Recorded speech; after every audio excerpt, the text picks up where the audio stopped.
Have you ever felt like there's a vivid fire burning inside of you, yearning to break free and illuminate your life? That, my friend, is your vibrant life waiting to bloom. Welcome to the Vibrant Life Podcast. We are here to empower women just like you to liberate that vibrant life, to live authentically, and to harness the power within. Our journey will take us through the enlightening realms of energy healing, goal setting, spiritual awakening, and so much more. We're stepping into the light of self-acceptance, of owning our power and potential. If you have been yearning to dive headfirst into the world of entrepreneurship or awaken your spirituality or simply make peace with yourself, your search ends here at the Vibrant Life Podcast. As we embark on this enlightening journey together, we promise to hold your hand through every step of your journey to a more vibrant life. Your adventure to true empowerment and authentic living begins here. Tap into the vibrant life you've always dreamed of. Subscribe now and join us at the Vibrant Life Podcast. Embrace your vibrant self. Until then, shine on. Shine on. Hi. Welcome to the Vibrant Life Podcast. I am one of your hosts, Cassie, I'm Audrey. and we're so excited you're here. Welcome. Today we are talking about clearing space, making room for what you're calling in. Yes. And it's a really important part. If you are all bogged down with things that are no longer serving you, you're going to stay bogged down unless you get rid of that shit. Energetically, it is tucked in there tight and you've got no room for anything more. Right. So we're going to talk about how to clear mentally, emotionally, physically, spiritually, because you need to clear out all of that. Some of that is physical, actually creating the physical space. Yep. Then others is making space for new beliefs to come in, new thought patterns to come in, new habits to come in, All the things. all the things. So I'm going to pull some We're cards. going to pull to start. Yeah. Yeah. And we'll see what we find. Oh, they're backwards. Oh. What's Hold it on. done? I don't know. They're all going different directions though. Okay. Hold up. Hold up. What's the rest of that song? That was some early 2000 rap there. That's funny. I already saw this card. Must be meant for us. Discernment. You're discerning what needs to stay and what needs to go. Yeah, I think that's probably as basic as it is right now, right? Ooh, discernment is not judging, right? When I came from a super judgy mindset of like thinking about how people do things or the way they act or the way they dress or any of the things, when I had that judgmental mindset, as I shifted and I was trying to find people and things and places that were right for me, I learned that the difference between judging somebody and using discernment is coming from a place of love.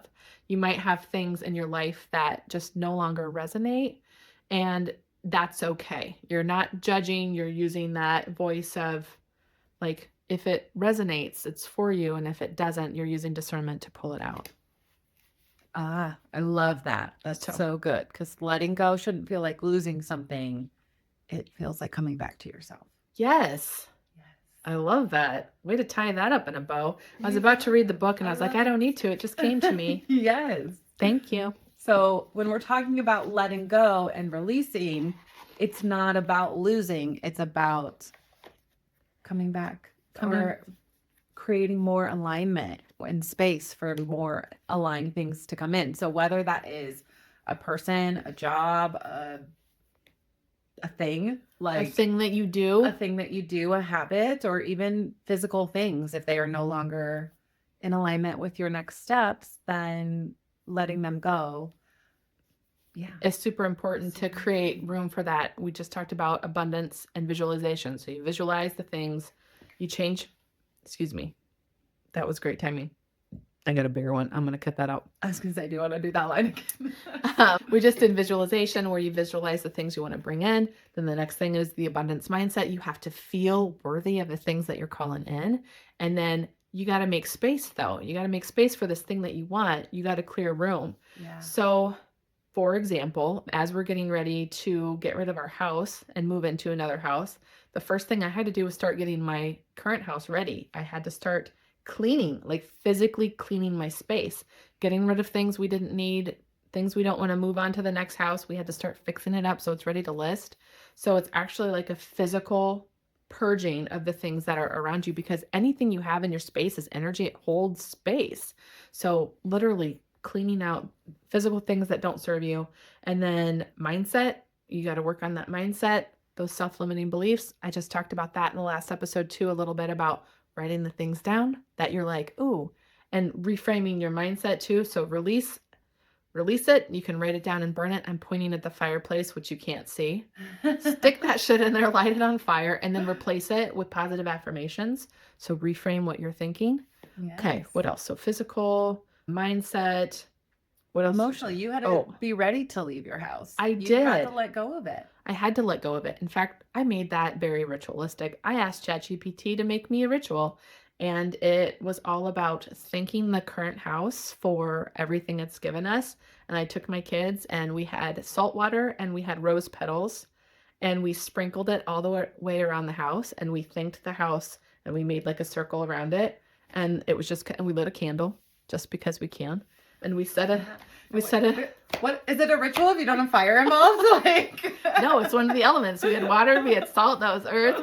What else? Oh, air. Anyway, so we walked around the house and we thanked it, and then that was just kind of like our closing. And then this morning, I shared on the last episode, we got up this morning and we welcomed in the new house. Yeah. So we did it that way. That definitely works through the emotions. I haven't bawled about my leaving my current house. I'm sure that'll come at the end. Because I brought all 3 of my kids home to that house. So yeah, emotionally. So those are 3 things. Was there anything else we had on that list? Spiritually. Well, I kind of included that in with emotionally. Yeah. So, but you can do this in a lot of different ways. So that's physically, you're moving from one space to another. But if you're thinking about relationships, you have the whole grieving process. But first you have to, like, when you're in a relationship, so like, okay, if I go back to probably the most seismic romantic shift was like in the divorce, I had to believe that I was better, like deserved better than what I had. And it was a very powerful moment for me one time when I was talking to a friend who was like, are you guys going to get back together? Like, he was one of our very best friends, right? Like, we had all known each other since high school, and we were, late 20s. I had just brought home our baby, and he was like, okay, so I talked to so-and-so, he's over here. Like, he had just talked to the ex, and he's like, this is what he's saying. Like, what do you want? I was like, I only want my marriage if it's the marriage that I want, not the marriage I had. And that was a shift for me. I was like, oh, I'm not fighting to go back to what it was before. I deserve better than even what I had when it was quote unquote good. You can't see the air quotes, but like when it was good before the affair, before all of this nonsense. Like, if I can even get past that shit, like, I don't even want to go back to what we had. So I, in that moment, kind of realized, like, I deserve better than what we had. You deserve better. And so that was me kind of stepping into that abundant mindset and then starting to shift. And that's when I started realizing a lot of the limiting beliefs that I had around what I deserved in a romantic relationship and where those came from. A lot of different places, right? And you don't necessarily have to identify where it came from. You just have to identify the belief that you're with. And so if we go through that same processes, you have to step into the abundance of, even alone, I am better than I was in that toxic relationship, right? And so I have found that happiness being single. And we're getting off on a whole different topic, but you have to let go of you have to acknowledge that you deserve better, right? You have to acknowledge you deserve better, but then you do have to grieve it. You have to release that and make space for the new to come in, and you have to process those emotions. And so, can I just interject about, you're talking about processing the emotions, and I feel like people that are probably in our age range, we're not taught that emotions are okay, that you're supposed to kind of bottle it up. So that's a really big thing where you have to unlearn that hiding the emotions, don't stuff it down deep inside. Right. And we also weren't taught that we deserve really good relationships either. Right. Like, that was not something. Just stick it out. You're supposed to stick it out. Divorce was like a terrible, it's the D word. It's a different D word. Well, and also I've seen more talk about like how our generation is more estranged from their parents than other generations, because as a generation, as millennials, we are saying, no, we deserve better. You don't get to be toxic and still be in my orbit. And I think that is something that our generation is going to contribute to the world, Yeah. breaking those toxic cycles. And so Yeah. that is part of doing that in these relationships. You are getting rid of a relationship that doesn't Serve you to your highest good, and you're getting rid of it and saying, no, you don't get to have my energy, you don't get to have my space. And then that makes space for people who are going to cheer you on, who are going to be good for you. You know what's going to be, I'm thinking about, Cassie had somebody troll her when you were talking about a similar topic, and somebody was like, oh, something about the me generation. I was like, if our generation is more separated from our parents because of the toxic relationships, and we're cutting ties and putting separation and boundaries in there, but think about how good the generations moving forward are, because we have really great relationships with our kids, and it's going to be a completely different thing. So yes, the gap is here, but I don't foresee gaps going further. Like, I think that's No. the end. I think so. And I just want to say, like, okay, so Audrey, I haven't seen the comment, I don't know, but I didn't comment back. I ignored it. Audrey told me about it. She's like, oh, you got a bad comment on YouTube. And I think even 4 years ago, that would have sent me down this whole spiral. And my first thought was, fucking good. If I'm the spokesperson for the me generation, okay. Like, I'll own that. I'll own that. Yeah. You mean I'm, setting an example of having a better relationship with myself, and that it's okay to put myself, to even consider myself in the conversation or in the equation of how I spend my time, money, resources.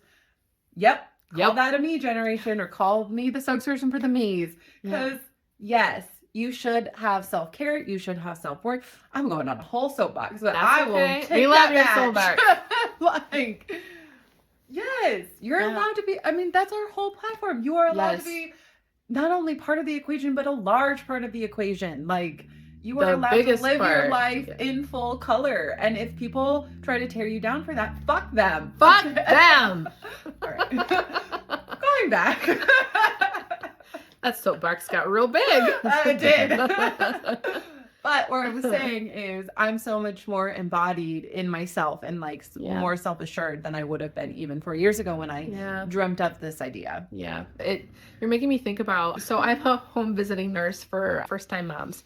And a lot of my moms are real young. And anyways, I've got a new mama that was talking to me the other day about, you mentioned as I become a mom, I need to find something that lights me up, and I need to keep doing it as I'm a mom so I don't lose myself in the identity of motherhood. Yeah. And she goes, I didn't know I was allowed to do that. She goes, I'm a wife, I'm a sister, I'm a daughter. And she had totally lost herself, had never been given permission to have her own identity. So now she's got a brand new baby, and she's trying to figure out what her identity is. And it's not that she's just a mother. Right. So I'm super excited for her, and it made me just really hopeful. Like, some days when I'm just like, is this job in alignment with me? And then I have powerful moments like that, and I'm like, oh, it totally is. That's actually an exercise we do in Life Redesigned, one of our courses in the VIP section. We go through the hats we wear and the roles we play, and we go through and talk about releasing the ones that no longer serve you, or showing up different. So if you're like, okay, I'm a sister, but I'm the one that gives it all. I'm the planner, I'm the doer, I'm the whatever in this role, and you're like, that doesn't serve me. We talk about in like how to shift that and envision how you're going to show up differently and what steps you need to take. So that's actually something we talk about in Life Redesigned. Look at that. It's perfectly aligned. Perfectly aligned. So you can get that in our VIP section of the Vibrant Life. Yeah. Find us online. Join us for free to start. Test the waters. See if you like it. If it's your jam, come on in. We have a conversation section that's free. I think there's some other resources, but a ton of our resources are for our VIPs. So that has all of our journals that you can print out and all of the courses that we've done. We have a 5-day confidence challenge. We have this Life Redesigned course. Audrey's putting together a meditation course. We've got a whole portal of all kinds of things that you can print out and use within your life. So come join us in the VIP. It's literally designed to help you change your life and do all the things we talk about on this podcast. So I love it. Insert plug here. Insert plug here. Mm-hmm. So we're talking about releasing. So this could be physical clutter. It could be outdated dreams and goals. It could be relationships, limiting beliefs, guilt, shame, resentment. So emotions that no longer serve you. Oh, this reminds me of how I got to Fonda. So I going to Fonda because I was like, I am so full of anger and resentment, and this is no longer serving me, and I want to release it. So I had to be like ready to let it go, right? Because for a couple of years living in that anger and resentment, it fueled me, right? It served a purpose. And served anger a does serve, purpose. all of the emotions Yes. serve a purpose. Talking about being afraid of emotions and not Yeah. knowing how to process them, anger was one for me and my family that was never You're not allowed to be Anger was angry. like a bad emotion. So even when I found out my husband was cheating, I struggled to access the anger. And then it hit me and I was like, oh, this is good. And I went into action. Anger fuels action. And so that served me for a while, but then it no longer served me.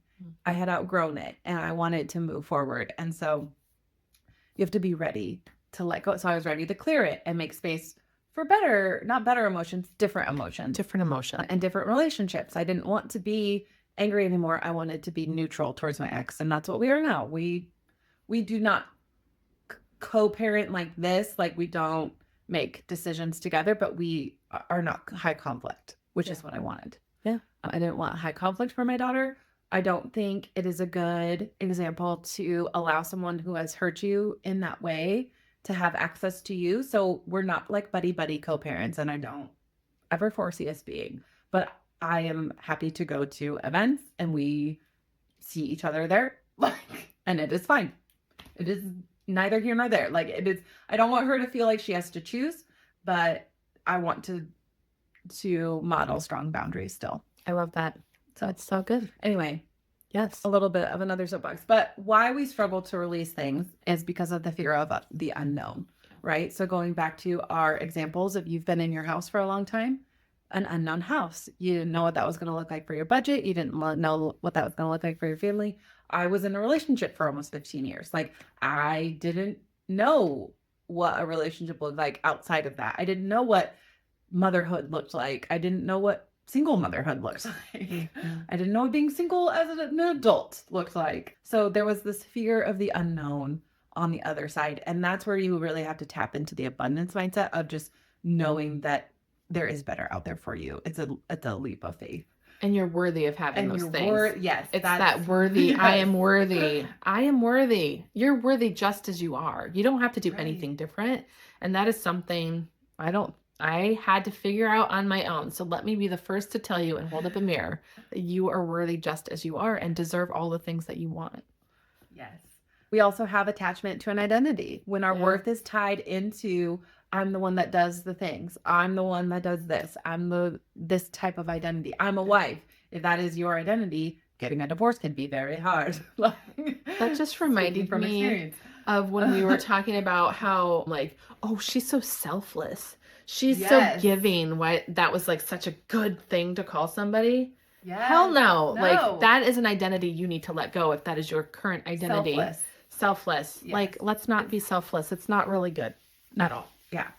The emotional investment. Okay. We talk about in the divorce community, there's a lot of talk about sunk costs. Like when you are going back through and processing, like, why did I stay? Why did I stay after this red flag? Why did I stay after this thing? Because you have sunk costs in this situation. And so you have to work through that. And it is something that can keep you tied to something that no longer serves you. Yeah. But I want an example that's not divorce. Because that does feel very, like, that's not applicable to everybody. That's not applicable to everybody. Okay, so moving spaces. We talked about changing relationships, changing jobs. Oh, I did that twice. I was working in jobs that weren't in alignment with me. They were toxic work environments. And which I think is a healthcare, like I think healthcare is just toxic in general. And so I just had to identify that and identify that again. And then there was a lot of process with that. But because it was a smaller thing than a really big house, like the dream house was a big manifestation. So it took me several years, like 5 years, to get from the very beginning until like we're so close. But the job thing, months. It took me months the first time and months the second time. And I called in exactly what I wanted both times. And there was a lot of, I stayed with the same healthcare system for 18 years. And so there was a freeze point where I was like, can I really leave? I really thought I was going to be here forever. And it took a really big leap of faith Yeah. for me to make those changes. So you can leave a job. What else? A relationship. I mean, you've got even just a friendship. Just friendships. Friendship. You have the Yeah. emotional investment, and also this feeling that letting go can equal failure when really it's stepping into more alignment, and not a failure. But it can feel like that when you're releasing a friendship, when you're releasing a job. How about a habit? A habit? Let's talk about Cassie's releasing her habits. Cassie, can we share your journey? Do you want to? Sure. Do you want me to share it? Yes. Do you want me to be your brag girl? Sure. Be my hype girl. Cassie's lost 60 pounds in the last year. Is that where Yeah. we're at? 60. Close to 50. Close to 50. Yeah. But like 100 inches or something done like that. It was ridiculous. So when I did it the other day. But that was a mindset shifts. You Yes. had to go over and over and over from having diet culture mindset to doing something that's healthy for you. And you have just been persistent. It's so inspiring. I also probably am in that category. I could greatly benefit from doing what Cassie's doing. So I'm using her to slowly inspire me. Once I get moved, I keep saying that later. But let me talk about that because Yes. okay, so the mindset shift that I had to get into is I am embodying a healthy person because I have lost large amounts of weight before, but it has always been in times of great stress. So it was after my father was killed or during my divorce, I lost 80 pounds. And it was like, or in high school when I just wasn't eating, right? It was like, that was an eating disorder. And so I had a lot of anxiety around changing my habits and things like that. And I had to work through that. I had to release those limiting beliefs that I can only lose weight if I do it in an unhealthy way. Yeah. So that was the belief that I needed to clear out. And then I've been doing the things, like she's doing the damn things. I go to the gym. I focused on protein, and that's so frustrating. But the other thing is I also medicated my ADHD. So that was part of it. But a lot of this was just doing the things that I knew, but I needed to be in the space that I allowed myself to step into a newer identity, right? Because it was easier to hide when I didn't feel comfortable in my body. It was easier to not show up for my business, not show up in dating. Cause I would always say like, oh, I'll date when I get to this amount of weight. So then I was like holding myself back, and I had to work through like, I am worthy of love at any weight, but I don't feel my best at this weight. Right. And so it became an expression of self-love and not seeking outside love. I love that. And so it was, this is how I feel good in my body. This is, I choose to eat healthy food because I am loving my body. I do not make any food a morally bad food. If I want the brownie, I'm going to eat the fucking brownie. Eat it, and you have been. And I do. And I just had to release a lot of the mindsets and the emotions that weren't serving me, which, okay, goes along with what we were. And then physically, I released 50 pounds. You released You did. You Yeah. released 50 pounds, which is amazing. So I just tried to scroll down on the laptop and just sent us all the way to the bottom. I have no idea how to work her computer. You got to fix that for me. Where were we on our little outline here? What we tend to hold on to, why we struggle to release. So if we're using that, the fear of the unknown, an attachment to an identity that I have always thought that I am not an athlete. I am not a physical person. I held on to the identities that I'm like klutzy and clumsy and I identify with these as you're going through this. So Cassie's setting the example for me. I can't go to the gym and lift weights and because I'm not an athlete. And so I had to switch that mindset. Yeah. I had to release those identities of I am not a healthy person. I am lazy. I am lazy physically. I don't think I've ever thought I'm a lazy when it comes to getting shit done, checking things off. But I was a physically lazy person is how I would have described myself. Over here. And so, and then I had to release the emotions of loving myself at any size. It really did start with self-love. And I know that's so annoying if you've been on any kind of diet or you've yo-yoed. That's why I struggle to talk about it still, because I'm used to the things you're supposed to do that everyone had told me to do forever, and I just never did it. Yeah, well, it is self-love. I don't want to be that annoying person. person. It's hard to love yourself when you're not taught to do it. So I just think about my kids, and I hope I'm doing the best I can, so they're gonna have a different outlook than what we did. And that was part of it. Is I made sure not to talk badly about myself at any weight. Yes. But then also as my body is changing, talking about I'm going to the gym to get stronger. I'm going to the Yes. gym to be able to move more because like my daughter and I like to do yoga together. And it's like, oh, I wanted to be more flexible. I don't talk about necessarily the body image because also through her school, we're doing this book study on the anxious generation. And it's talking about how social media impacts the image for 13-year-old, like for young adolescent girls. And girl, guys, that is a heavy book, but it's worth the read. So anyway, Yeah. just trying to be aware of how I'm talking about myself to my daughter. Oh, signs it's time to let go. You felt stuck. So along this way, I decided I was done. There was a point where I was like, I'm stuck. I have been trying to lose the same damn amount of weight for 15 years. Like, I'm done. I'm just going to try this and it's going to work. That was the other thing. That's what I said just a couple weeks ago. I It's feel going to work. stuck. I said it over and over and Yes. over again. I feel stuck right now. And there was a mindset I can't fucking say that today. Mindset shift that happened, that all of a sudden we went from stuck to, oh my God, we're flying. This Yes. is crazy. And so that was part of it. It was, I Yeah. felt stuck. I felt heavy. I felt resentful. I felt drained. Yeah. And I had to be done with it. And Yes. so, yeah, you do And that. And- sometimes that happens right before that thing comes in. Yes, and you have to say, and same with like, you know, Vibrant Life has not been providing the money financially that I needed. So I was like, okay, I feel stuck, I feel heavy, I feel resentful, I feel drained. I'm gonna call in a contract, and then boom, one's almost here. Fingers crossed. By the time this airs, it might, yes, you know, so it'll be just here. things like that, you have to decide that you're done and that you deserve more and that you're worthy of more and that you're. So it was like I had to be worthy of being an athlete or whatever that mindset shift was. So how do you go into actually getting rid of them? Feeling the emotions. So crying is a very valid form Yes. of getting rid of emotions. I was not much of a crier. And then I got better at it. It took a lot of practice. And Yeah. then my neighbor, my really good friend, got breast cancer. And I had a daycare tip that same day. I was like, it was a really bad day. And I sobbed for like 5 hours straight. Like she was still like, what? I have cancer? Like she didn't even cry for like a year after that.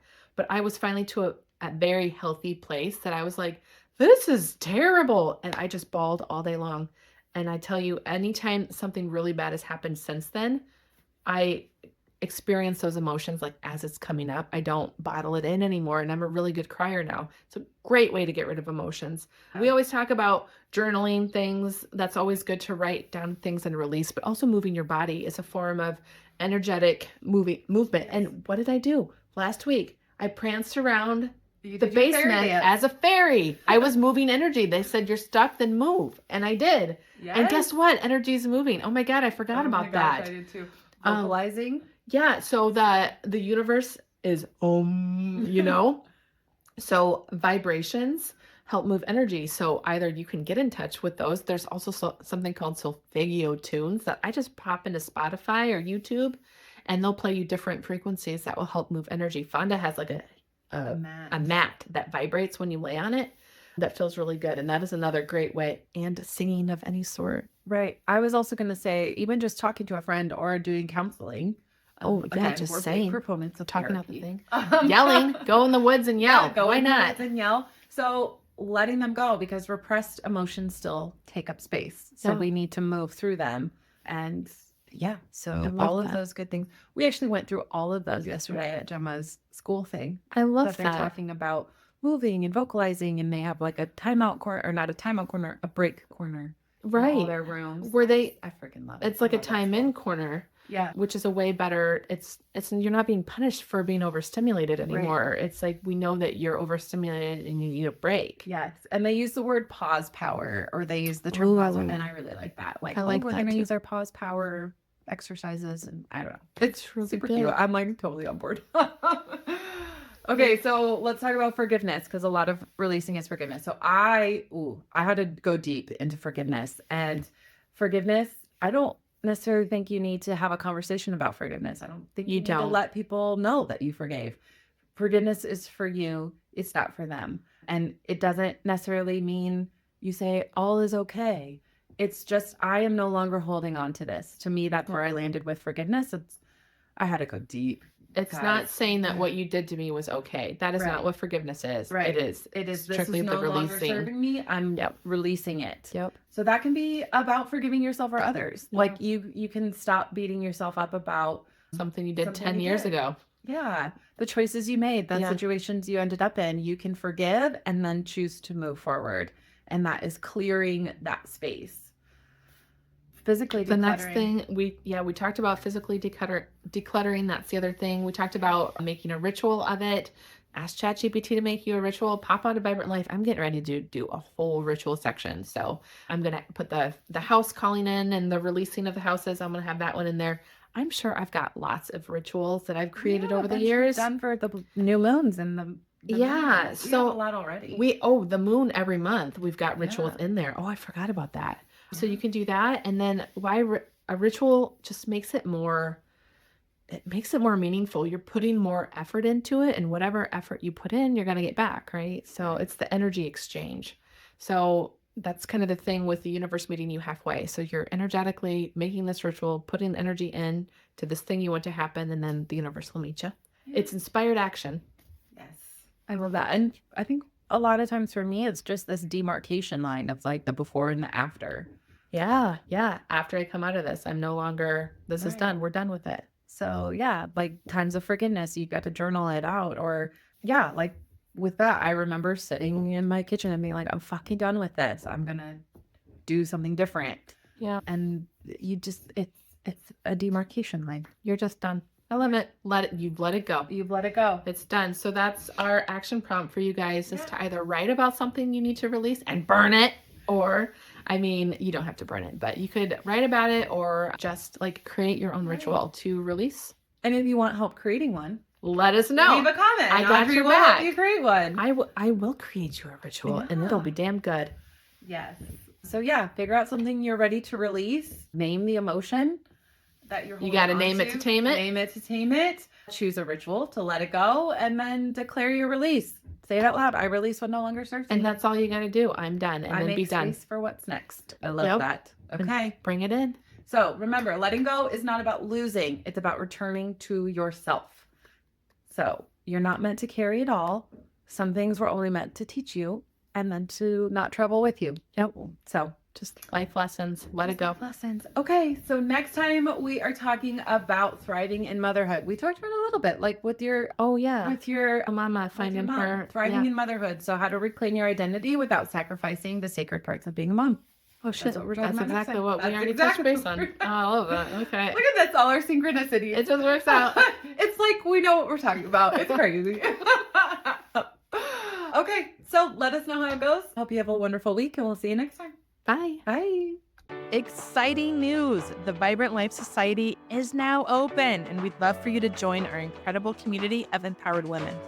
Sign up through the link in the show notes to start creating your most vibrant, joy-filled life today. And thank you for tuning in to our Vibrant Life podcast. We hope today's episode has energized and inspired you to live your best life.